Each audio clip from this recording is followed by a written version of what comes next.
कामयाबी का किसी भी ऑर्गेनाइजेशन, इंसान और किसी भी मुल्क की कामयाबी का जो राज है वो ये कि वो कॉन्स्टेंटली अडेप्ट करें, अपनी गलतियों से सीखें और फिर चेंज करें अपने आप को। जो कॉन्स्टिट्यूशन है वो भी एक ऐसी है कि वो हमने बड़ी आइडियलिज्म में आज से 26 साल पहले कॉन्स्टिट्यूशन बनाई थी। फिर अपने तजर्बे से हम रियलाइज़ करते गए कि कई चीज़ें प्रैक्टिकल नहीं हैं उसके अंदर, और कई हम बहुत ही आइडियलिस्टिक थे, और फिर मुल्क की भी चीज़ें देखते देखते हमने चेंज भी किया और अडेप्ट भी किया।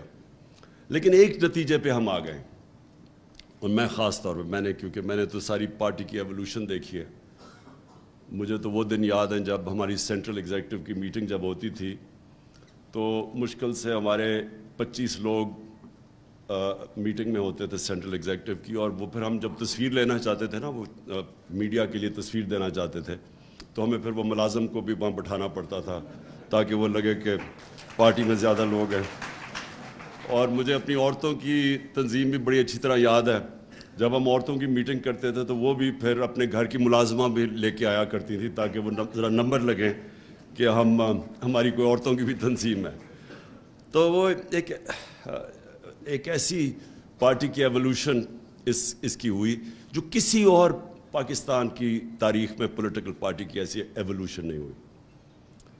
एक ही पार्टी थी, पीपल्स पार्टी, जो कि हमारे सामने 4 साल में एकदम इक़्तिदार में आ गई, लेकिन वो इस प्रोसेस से नहीं गुजरी जिस प्रोसेस से हम गुजरे। और वो जो 2 मेन पार्टीज़ थी, 2 पार्टी सिस्टम, वो हमारे सामने दोनों पार्टीज़ सुकड़ती गई हैं। जो कि फेडरल पार्टीज़ थी वो छोटी होती होती अब रह गई हैं प्रोविंसेस भी, उसके भी एक सेंट्रल पंजाब में रह गई है, इंटीरियर सिंध की पार्टी रह गई है। तो हमें इनसे भी सीखना चाहिए कि क्या वजह है। एक इंसान अपनी गलतियों से सीखता है, एक दूसरों की गलतियों से सीखता है। तो हमने जो सबसे चीज़ रियलाइज़ की कि पार्टी कभी ग्रो कर ही नहीं सकती अगर वो इदारा नहीं बनती और उसमें मेरिट नहीं होता। और मेरिट तब आता है जब पार्टी के अंदर इलेक्शंस होते हैं। और हमारा अनफॉर्चुनेटली हमने बड़े एम्बिशियस इलेक्शंस करवाए थे। एक बहुत बड़ा इलेक्शन करवाया 11 महीने का, और उसके अंदर बड़ी हमें मुश्किलात के सामना करना पड़ा क्योंकि पाकिस्तान में कोई प्रेसिडेंस ही नहीं है इलेक्शंस का पार्टी के अंदर। तो हमने अपनी तरफ से एक पूरा सिस्टम डेवलप करने की कोशिश की जो पूरी तरह कामयाब नहीं हुआ।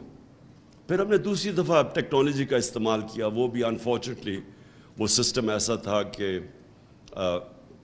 प्रैक्टिकल जब एंड में हमने उसको टेस्ट किया तो वो टेक्नोलॉजी वो कामयाब नहीं हुआ। तो पार्टी के इलेक्शंस की सबसे इम्पॉर्टेंट चीज़ ये होती है कि जो इलेक्शन हो वो फ्री एंड फेयर हो, लोग समझें, उसको प्रोसेस में बिलीव करें। अगर आपका इलेक्टरल प्रोसेस ठीक नहीं है तो बजाय वो पार्टी को मजबूत करने की वो कमज़ोर कर देता है।